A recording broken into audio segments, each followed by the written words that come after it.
Welcome to Buckeyes Tomorrow Morning for Monday, December 4th. I'm your host, Tom Orr. The Cotton Bowl against Missouri in 25 days. The game against Michigan in 362 days. We're going to have a whole separate show talking about the Cotton Bowl against Missouri and maybe a little bit about the previous game against Michigan. But right now we got to do a quick update on another Buckeye who just hit the transfer portal. Running back Evan Pryor, after his third season with the Buckeyes, announced to On3 that he was going to be hitting the portal. The portal is not officially open until Monday, but when it does, he apparently will be in it. This is another one where it's not a complete surprise by any means, Tony Gerdeman, that he's headed out. Certainly not someone that they would choose to lose, but the fact that he's been on campus for 3 years and through injury and just a stacked depth chart, it's been hard for him to get on the field. Yeah, I think when you sign a top 100 type skill player, you expect to lose them after 3 years, but this is a little bit different. And when you have not really played for your first 3 years, you're going to want to go find a place to play. And he's dealt with injuries, obviously.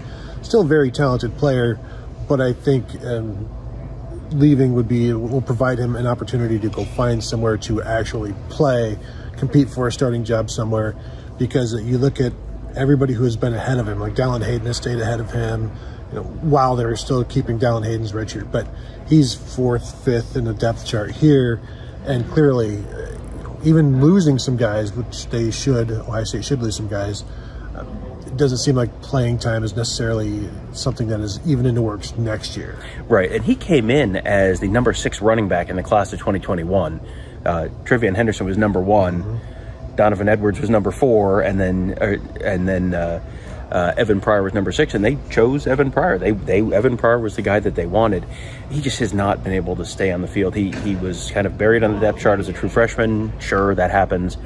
As his second year, had a knee injury, missed the whole season, and then this year they had 5 guys. And when you have 5 guys and none of them are true freshmen who are just coming in and figuring out where stuff is, well, that's tough to get on the field. And Trevion Henderson and Chip Trayanum and Mayan Williams and Dallin Hayden and all 4 of those guys are capable backs. And I guess maybe the most interesting piece of this is, okay, how many of those 5 guys are back next year? Because it feels like you could make a case for any of them to come back, but you could also make a case for none of them are out of eligibility. But I don't know that I'm expecting the other 4 to come back. Well, we know Mayan Williams walked on senior day. Correct. Chip Trayanum did not. Trevion Henderson may look to cash in. He had a pretty good year, all Big Ten, was healthy for most of the year, and may want to hit the draft at that point. Xavier Johnson was getting carries, obviously ahead of Evan as well. Obviously, he will be gone. So you think, I would not be surprised if it is just Chip Trayanum and Dallin Hayden back next year for the Buckeyes, but they're bringing in three guys. You got 3 running backs coming in this class: Jordan Lyle and Sam Williams-Dixon and James Peoples. Yes. So Peoples seems like he might be the most immediate impact of those 3 guys, maybe. But even if you do have, if Trevion Henderson does turn pro and Mayan Williams goes somewhere else or turns pro or whatever it is, Chip Trayanum, Dallin Hayden, and those 3 guys, all of a sudden you get a 5 running back room again. So this may have been one of these things where it wasn't a complete surprise. They may not have known exactly who was going to leave, but when you have 5 veteran running backs, you can't assume they're all going to come back for another year. Yeah, and really, remember when Trevion Henderson and Evan Pryor committed almost essentially together. Like, they knew they were going to be part of the same class. They wanted to share the load. But when you do sign 2 guys at one position like that, 2 guys at quarterback, 2 guys at running back, you kind of assume one of them is eventually going to hit the portal, in that way. And obviously not getting the carries that he thought he would, not getting the playing time. This is one of those that was a likely thing to happen. When you chart all of the possibilities, his name would be up there. And, they had plans for him. They talked about plans for him. Had a good fall camp in 2022 before the injury, and there was some excitement building there. Obviously, that didn't come to fruition. And then, talking to Tony Alford, I think back in the spring, like, hey, I asked him, could we see Evan Pryor as a kick returner or something like that? Yeah, but he was like, yeah, that'd be great if he could do that. And yet, you never really saw any of that. Talked about him as a guy that you can work in the slot as well. that was never part of what we saw from him. And just the very little parts that we saw, it was basically, you are the last guy running the ball. Here are your 2 carries in a 40-point game. Go run the clock out between the tackles. Right, and you already used a redshirt year, so you weren't trying to preserve a redshirt. So it was just kind of like, well, you don't want to use Dallin Hayden's redshirt season, so therefore you're gonna have Evan Pryor take some of those carries. The timing of this was interesting because we were talking to Ryan Day about the Cotton Bowl against Missouri as this news broke on Twitter, and it was interesting to hear Day talk about the transfer portal in general, because this is tis the season that you've got guys going out. You're probably gonna they're going to be active at some point in the portal, bringing guys in as well. Day talked about how what you felt and what you thought when guys transferred when this first 2021, something like that, is very different than what you sort of are thinking and feeling when you hear a guy is going in the portal from your team now. Yeah, it's back then it was, what's wrong, what's going on, and it reminded me of stuff that Urban Meyer would say in terms of like, what's going on in your program if people are leaving, and you're looking inward, like, what are we doing wrong? What's the situation? Why are things this way? Why are people choosing to leave? Whereas now it's people are choosing to leave because they want to go play somewhere else, and they can leave freely. They're looking for other opportunities, whether it's NIL, playing time, whatever. You can't take it as personally as you used to, or you can't be like, what's wrong with our program if people are leaving? Because it's just the way of the world now.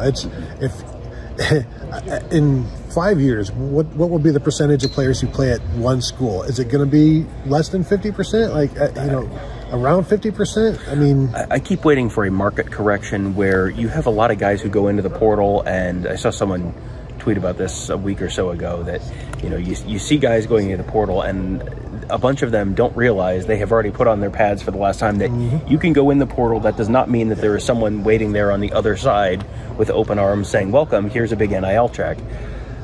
It is an uncertain future in the portal, especially with the number of guys who are in there. And here's the thing about football players. They keep producing new high school seniors every single year. That is a thing that happens every single year. There are new guys coming off the assembly line, and yeah, there are spots open, but there are young guys. And I think in general, you have maybe seen you can't build your whole team out of the portal, and coaches and programs have sort of figured that out. So the number of opportunities out there is kind of limited, and the supply exceeds the demand in a lot of cases. Pryor is someone I would expect to have find a safe landing spot. This is not a thing with him, but he's someone who, if I took the 4 North Carolina, he's a North Carolina native. If I took the 4 North Carolina ACC teams and gave you the field, how are you feeling about that bet in terms of a possible landing spot for Evan Pryor? I think we talked about this, obviously privately in the past, and I thought Appalachian State would be a good spot. It would be for him, and you would assume it would be less competition, close to home, obviously being a North Carolina guy, but that would seem like a pretty good place to go. We're somewhere in there if he does want to get back home, but also when you're 3 years in and you haven't played, I think you want to play more than anything else. Oh, you can find if Colorado's like, we will play you, and not just as an example. Yes, like somewhere out west, we'll play you. Then you go do that. But I'm still interested to see what he can do. We see a lot of these names that you're excited to see what they can do at Ohio State, and then they move on, and you want to see what they can do there because you didn't get to see them here. Whether it's Jalen Gill going to Boston College and Fresno State, Mookie Cooper going to Missouri, just guys that you wanted. Caleb Brown, poor guy at Iowa right now. But you envision them in this offense, and you don't get to see it. So it's like, well, I'd like to see what they can do, regardless, to see them actually get to do what they want to do. Yeah, and I go back a couple of years to Ryan Jacoby, the offensive lineman who transferred to Pitt, and then you looked up one day and it's like, oh, there's Ryan Jacoby starting in the ACC championship game and the Peach Bowl, and there are, and specific to the North Carolina region. They have had, Jacoby Cowan transferred down there. Legend Cavazos transferred down to UNC as well. I go back to Jeremy Cash, the former safety, and this is pre-portal when you had to sit out. You had to do it the hard way. and he really made a heck of a career for himself at Duke as a safety there. So yeah, definitely not the, I'm going to guess not the last time we've heard hear from Evan Pryor, but that is the news of the day. We will be back with the other news of the day, talking about Mookie Cooper and Missouri and the Ohio State Cotton Bowl. We'll have a live episode of the Buckeye Weekly podcast, possibly not including Tony. We'll see how that all goes, but you know, sometimes Kevin and I can talk without Tony every once in a while. It's good to try new things. So we'll be back with that a little later on. But thank you guys all for joining us. Have a great day. We'll talk to you tomorrow.